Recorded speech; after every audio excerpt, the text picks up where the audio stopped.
इसका यूज जो है वो अधिक किया जाता है। अधिकतर यूज किसका किया जाता है? रैंथेन आईपीएस का। और हाइगेंस आईपीएस का जो यूज होता है वो बहुत कम किया जाता है। कितना किया जाता है? बहुत कम किया जाता है। अब देखिएगा इस रैंथेन आईपीएस में दो लेंस लगा होता है। ये मान लीजिए कि हमारा आईपीएस हो गया, जो किसके पास लगा है? टेलीस्कोप में आईपीएस के लगा है।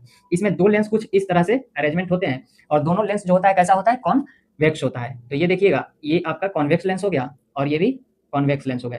तो इसमें जो अरेंजमेंट होता है कॉन्वेक्स लेंस का, ये कैसा होता है? दो लेंस होते हैं और दोनों जो लेंस होता है वो कैसा होता है? ऑपोजिट फेस में होता है। यानी कि आप देख सकते हैं कि एक का फेस इधर है तो दूसरे का इधर है। क्लियर है? अब बात आती है कि ये दोनों जो लेंस लगा हुआ है ये कितना दूरी पे लगा है। ये क्या कितना दूरी पे भी हम लगा देंगे इस लेंस को? तो नहीं, ऐसा कुछ नहीं। अगर इस लेंस की फोकल लेंथ जो हो, क्या फोकल लेंथ एफ हो, क्या हो सर? एफ हो, तो इन दोनों के बीच जो डिस्टेंस होगी वो 2/3 एफ होता है। कितना होता है? 2/3 एफ।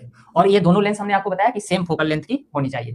लेकिन अगर हाइगेंस आईपीएस की बात करें तो इसमें भी दो लेंस लगा होता है और ये जो होता है आपका इसमें जो है कैसे फेसिंग में है? अपोजिट फेसिंग में है। तो चलिए हम यहाँ एक पॉइंट और ऐड कर रहे हैं कि अपोजिट फेसिंग।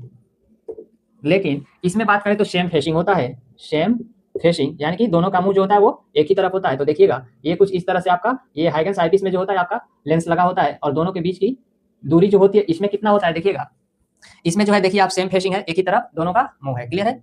अब देखिए इन दोनों के बीच की डिस्टेंस कितनी होगी। तो ये दोनों जो लेंस है आपका, ये दोनों लेंस की फोकल लेंथ जो होती है वो सेम नहीं होती है। यानी कि एफ जो होता है डज नॉट सेम, यानी कि फोकल लेंथ जो होगा दोनों लेंस का वो सेम नहीं है। तब देखिए एक जो होगा आपका मैक्सिमम होगा, एक मिनिमम होगा। यानी कि देखिए मान लीजिए कि इसका फोकल लेंथ क्या है कि एफ मैक्स हम मान लिए और इसका एफ मिन मान लिए, यानी कि मिनिमम।